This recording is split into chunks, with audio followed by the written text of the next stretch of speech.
The very bedrock of the belief system of how the world operates is being shattered for most people. That's what I'm saying. It's a global reset in mind. The world's not going to end, but our current way we do things is ending. Because what we're seeing this winter is just the beginning of, let's say, for the cycle that's inbound. So the most valuable commodity on the planet during this transition period is going to be food. It's not going to be oil. It's not going to be silver. It's going to be food.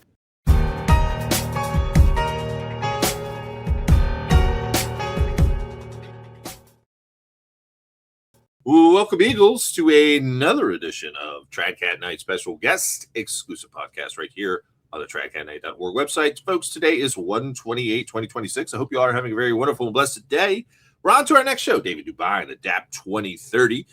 David, welcome back to the show. And with this latest weather storm of Fern, we ended up getting, in my neck of the woods, I'm going to estimate probably closer to 16 inches. We had a level 3 emergency, though, for 72 hours, which means no one could be out on the road. So that was a little bit more annoying, although I went out yesterday and the roads really wasn't that bad outside of some of the roads up here on the hilltops or whatnot.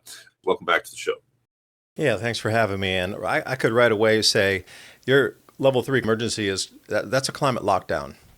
You're not telling me that you have to stay 3 days off the road because it snowed. That is a climate lockdown. Absolutely in the beginning. They're getting you used to it already.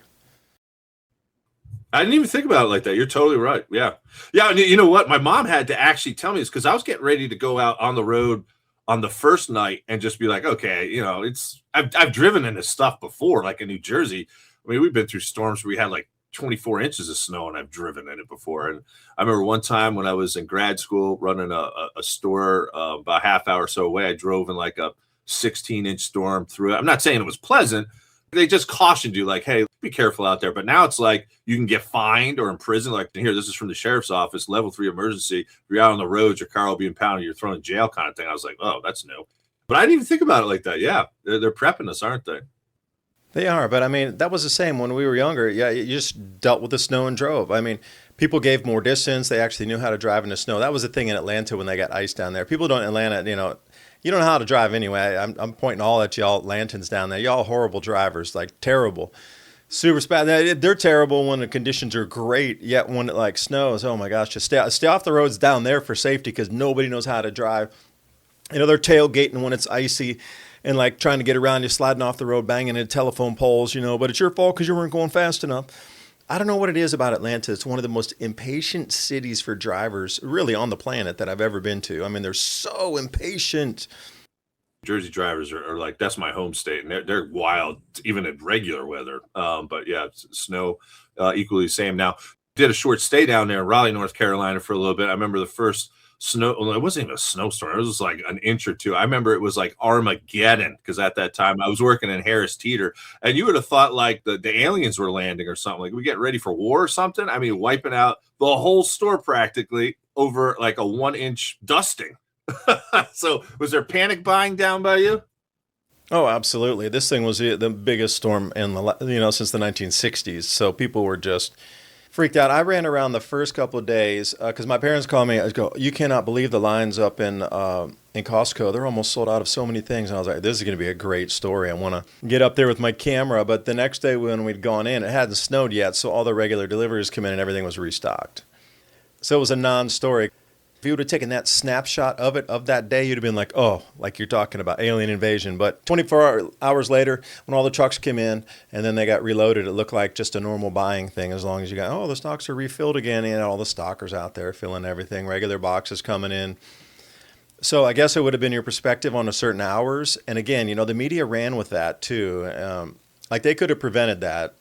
And another disservice for anybody listening out there, they knew this storm was coming at least 7 days, and I was on it too, like minimum 7 days out.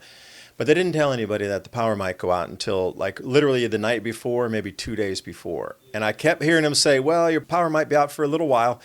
Dude, the warnings were 3 to 5 days, and then there were some extreme warnings. But how could you not, on the newscast in your local news, tell people to get ready for a 3-day power outage? Is that really like over the moon to say, hey, this is the biggest storm since the 1960s. It's going to be an ice storm. It's going to get snow. We're going to get the coldest temperatures we've had since the 1880s. We might lose power for 3 days, so you maybe want to think about how to heat your homes if the power goes out. If you're over 40 and planning to retire someday, the window to protect what you've built may be smaller than you realize. Here's a question most people never ask. Is your portfolio built for what's coming next? Many investors in their 40s and 50s discover they have little to no exposure to precious metals. That means their savings are largely tied to markets, policies, and paper assets with very little protection if conditions change.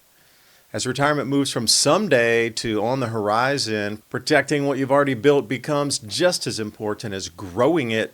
That's where Noble Gold Investments comes in, helping investors reduce risk by adding physical gold to their portfolios. Right now might be a smart time to talk to noblegoldinvestments.com. No sales gimmicks, no pressure, just a strategy, clear answers built around your goals. That's 2030gold.com. And the January silver bonus, a 3-ounce American Virtues Independent Silver Round, available for new qualified accounts. Building your portfolio for the long term. That's 2030gold.com. Click on that link in the description box below.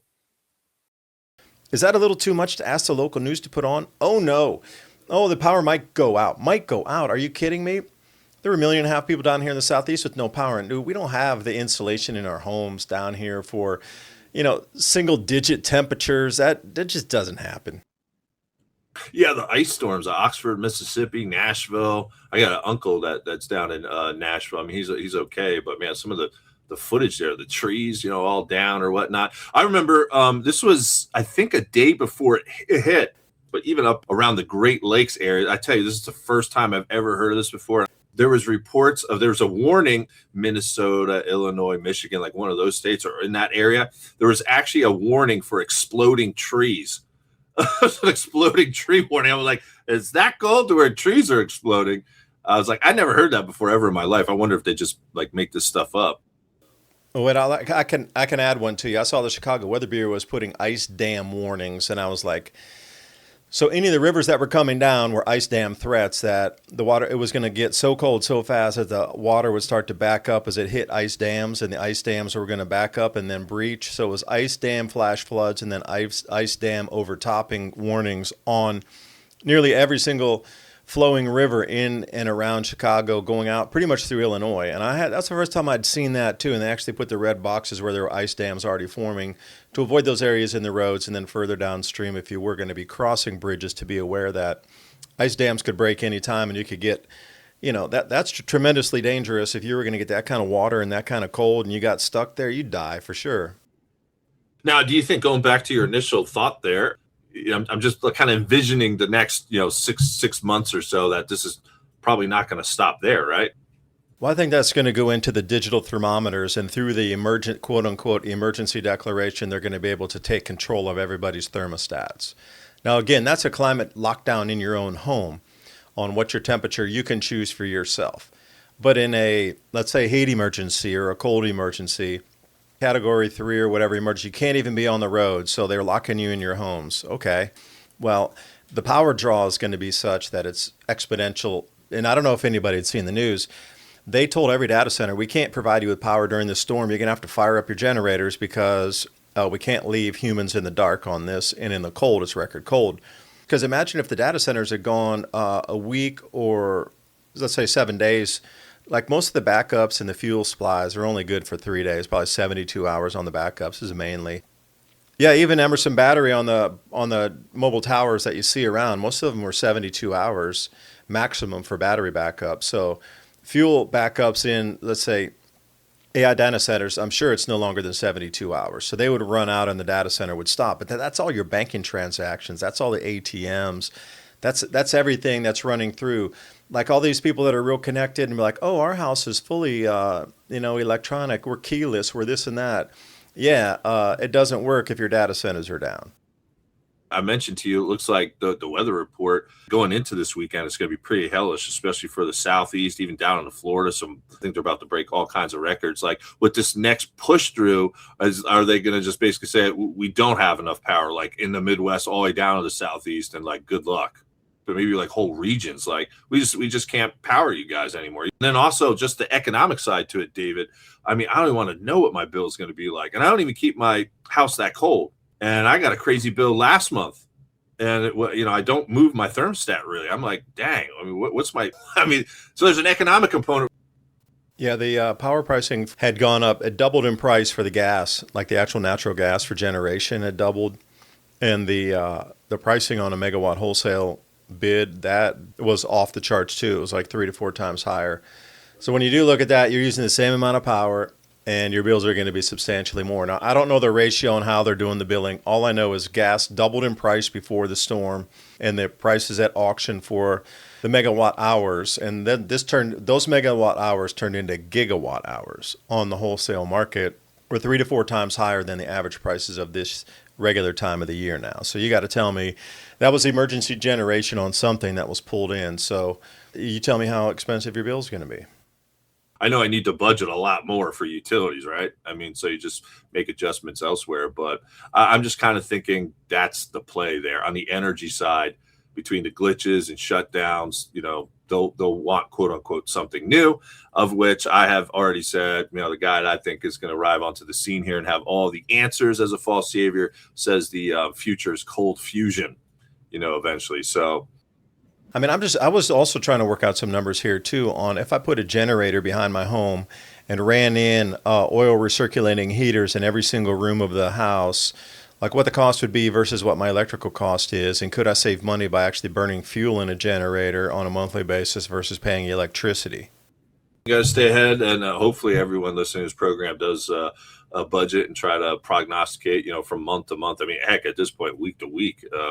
Grocery prices came back from the store the other day. It's like, man, $100 doesn't hit like it used to, huh? Even in the grocery store. So yeah, I paid $100 for $20 worth of groceries, right?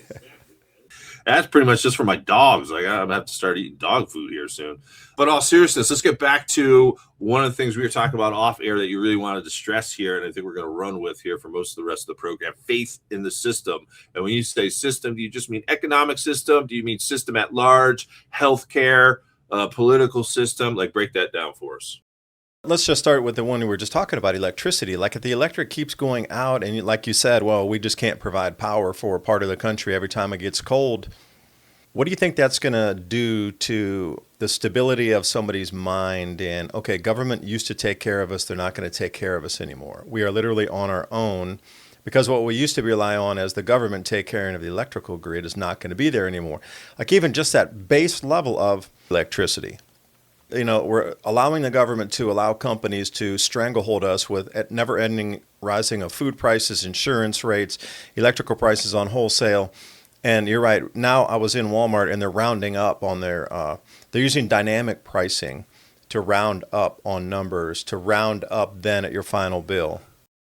Yeah, I've noticed that too. Well, even like fast food places, they're like, well, you just want to round it up. And they're not even asking, how they would ask for like a donation for whatever, some pet fund or something like that. They would just like to round it up, like we don't got pennies or something like that. I think they're doing that at Kroger's now too.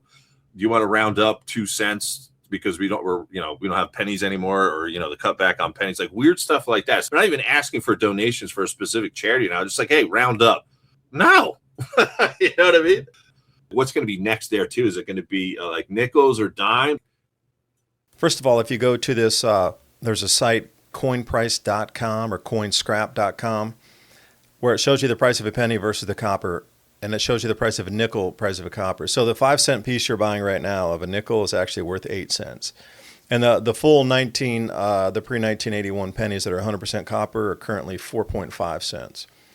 So they do this tracker on that to show you what the actual metal value is versus the coin value. So a lot of people, these billionaires, were the first ones that gave it away in clues. They bought like millions of dollars worth of nickels because in a nickel, you can see the copper content is, it's upwards over 70%. And then the nickel got expensive itself. So the actual metal value of because it's a no-brainer. You still keep the 5 cents. So if ever you want to turn it back in and the metal's price drop, your nickel still stays a nickel because it was minted by the government. But if they do away with nickels like they've done away with pennies, then you can just sell it for melt value, which should be far higher than what you paid for it. So a lot of people are using these, just go buy a $100 box of nickels. If you can spend $1,000, go get 10 $100 boxes of nickels. You got to get them from your bank. Doesn't matter if they're new, if they're old, they still have the same exact chemical and metallurgical compound that they did from, 50 years ago to yesterday. It's still the same. But the pennies, they were with the zinc later on after 1981. Yeah, just think about everybody who's been alive. What have you learned about the green movement or the environmental movement? The whole thing is ditch the plastic straw, the world's dying. Dude, the world has gotten more polluted, worse off.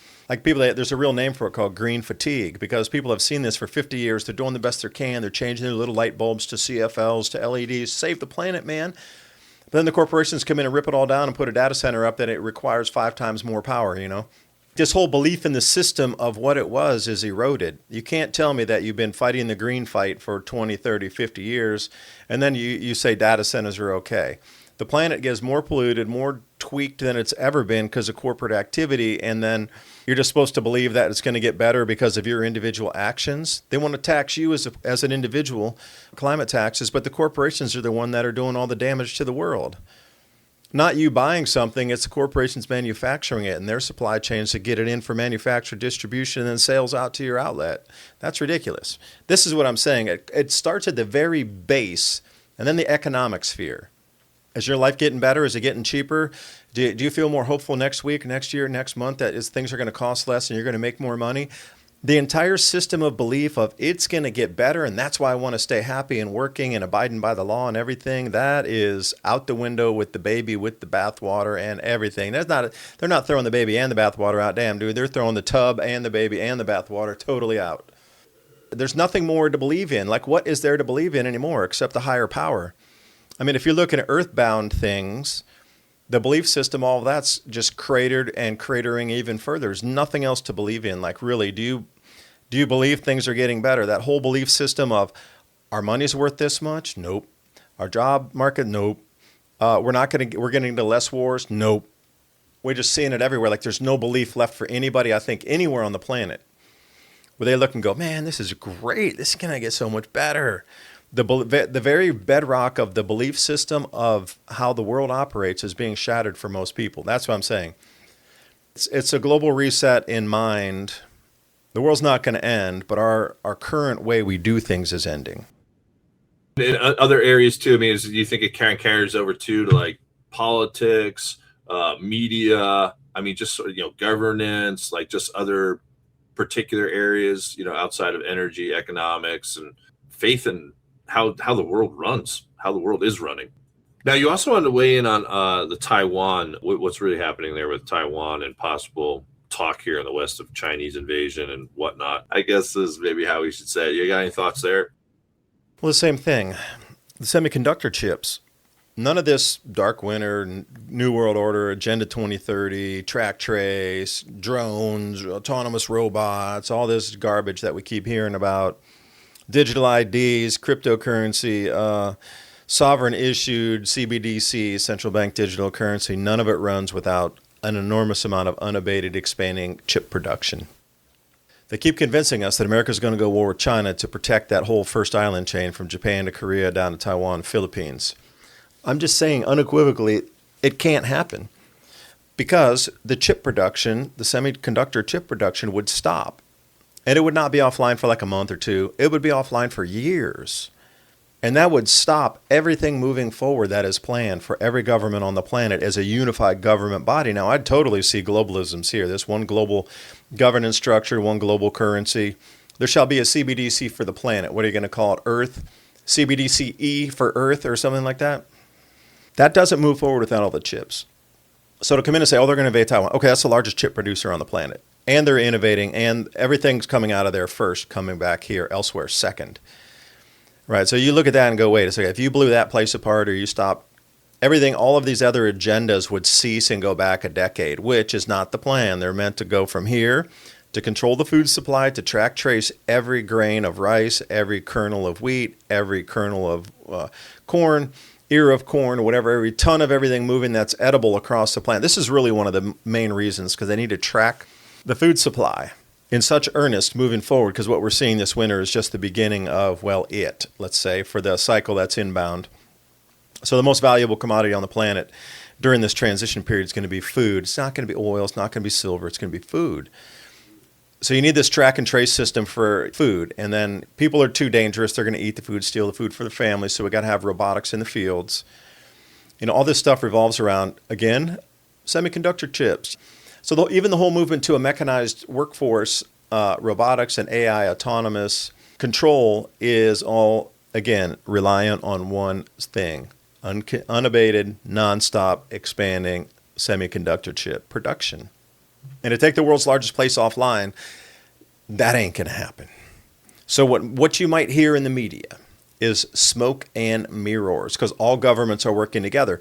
We just have the actress that pops in on here. The new actor comes in. Oh, enter stage right, exit stage left. We call those elections. They're just actors playing the part on a global, I don't know. I'm not even going to call it a reset. I'm just going to say on a global, fill in the blank for me there, Eric. Mafia? The global mafia? Yeah, no, I don't know. Probably quite a few adjectives maybe we could throw in there. But no, I'm curious to think on the gold and silver side, like where do you think it's going? Like how high can it go? I saw somewhere like gold's over 5,200 now.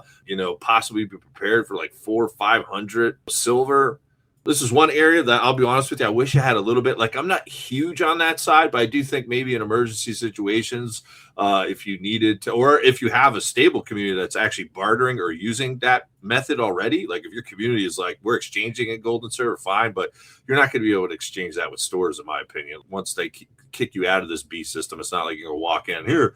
They're going to laugh at your face. They're not going to take it. Like your underground dentist situation, and your dentist doesn't want 15 pounds of rice. He wants gold or silver. Like maybe you could use it for that type of thing. We had on Tony Arterburn yesterday from Wise Wolf. We had some great discussions on this yesterday, and he's got a great program you can get signed up for. He's got all kinds of stuff, gold, silver, gold backs, and all that stuff. So I'm thinking about jumping in there, but want to get your thoughts where you're at with precious metals, and like how what's the ceiling on it, and what's sort of, again, we're not giving any financial advice here, but what's your thoughts? And Constitution is silver because the Amish still accept silver as trade. Originally, when I went to get my first cow from the Mennonite community about 4 years ago, it would have cost me a full ounce of gold to buy a cow, because it was $2,500 back then, and like $2 live weight, $2.10, $2.25 live weight, depending on the breed of the cattle that you're looking at. So let's say $2,500, it come in at 1,000 pound, and they're selling $250 live weight. I would have had to spend an ounce of gold to get a cow back then, a full cow.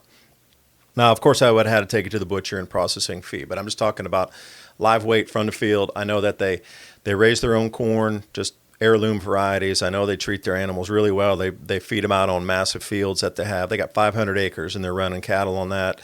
And they grow their own corn, so they're feeding up their hogs and that sort of thing, all on the stuff they grow over there. There are very few inputs coming in outside. But today, I could get that same cow for half an ounce of gold. So in a bartering situation, they're still always willing to take metals, because for them, they know that it's going to be worth more. I've had conversations with people about this before, and the basic is once the price reaches between $500 and $700 US for an ounce of silver, the government's going to set up these purchase centers. Now, unknown is the capital gains on this when they issue your paperwork. Like currently, there's a lot of stipulations about the number of 1 ounce bullion rounds, or how much face value of constitutional silver you need to sell before they give you some sort of paperwork issue that you would have to pay government capital gains on that. Now, currently, almost everybody I know, man, is way, way, way below that, because I don't know anybody that's walking in with like 1,000 1 ounce buffalo rounds. I mean, sheesh. I don't really know anybody that has much silver. So almost every human that's here, like an individual, is way below that. That's all in every 1,000 ounce COMEX registered bar. So there's certain stipulations on what type of bullion, the volume of bullion, how the bullion is melted, packaged in an ingot or a round form before they have to give you paperwork. But when the price does get up, let's say I'll use 500 for a good example. When it gets above there, you're going to have to go to the government sale post or store to exit your silver position, and I damn well guarantee you they're going to make sure you pay taxes on that. They might even subtract the capital gain at the point of sale. Because think about that. If they, let's say, like we sold it today, what's today, like the 28th of January? Okay, so then we're into the new tax year. And let's say I had 20% capital gain on a $500 sale. So $100 in taxes that I would need to pay off of that 1 ounce of silver that I sold if it's 500. Well, what if I wait for a whole nother year and the price of silver goes up to 2,000? And then I would sell 1 ounce, then I would pay off the previous tax at a hyperinflated, way, way, way lower rate. So you see how that works. So I'm just curious if they would charge point of sale capital gain tax versus allowing you to wait 12 months where the price is going to continue to scream forward. I've seen some crazy numbers. And Bill Holter, who I consider like a very conservative, he's off the hook with his numbers. He's like $200,000 gold. And if we're at a 10 to 1 ratio or a 15 to 1 ratio like it's been through history, you do the math. And I'm like, well, 10 to 1, damn, that puts silver at 20,000 an ounce. That's the kind of gains that we're talking about. So imagine if you sold a 500, you had a $100 tax bill, and you're like, okay, I'll pay it at the end of the year when I need to file my taxes next February, which is really a year and 2 months. So think about the accrual and gain on profit on silver where you could just sell one round to pay all of your previous taxes off. Like government's going to get onto this, and they're like, you can't do that. The system is meant to take your wealth and enrich companies. That's it. The corporations are entities. You are an individual. The game is to steal your wealth and transfer it. So how would you exit that? No, Eric, let me ask you. Let's go in a wild scenario and silver goes to 5,000 an ounce. Okay, how do you exit that position on, say, 20 ounces of silver, 50 ounces of silver, 10 ounces of silver? That would be very difficult. A, people probably wouldn't have the money, and then B, how do you pay your house off with full cash? Where'd you get the cash? Well, I found it in a mattress. They're going to be asking a lot of questions. Oh, you sold silver. Oh, you didn't fill out the capital. Oh, that was an illegal sale. That was black market sale. Something like this.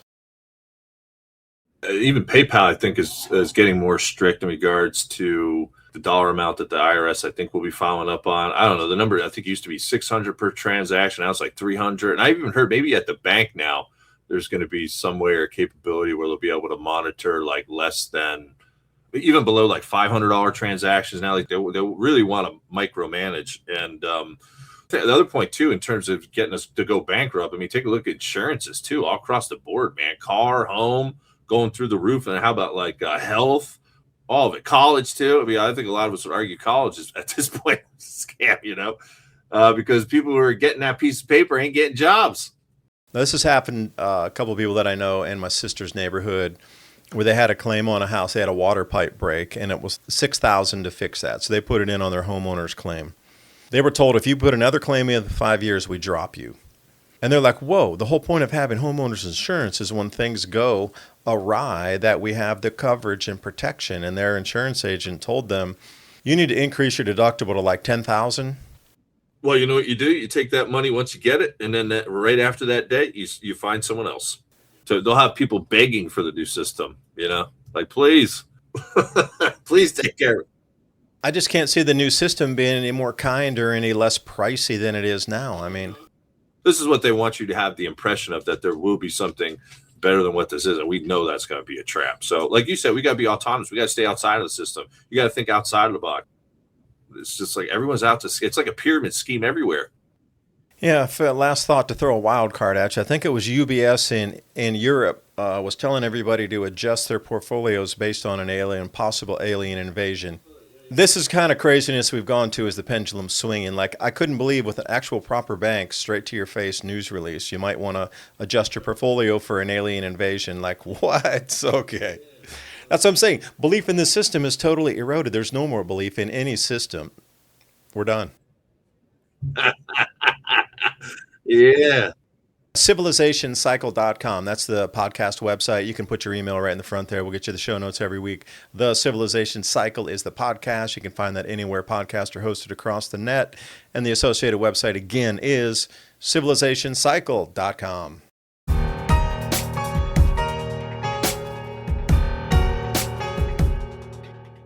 Thanks for joining. I hope you got something out of the video.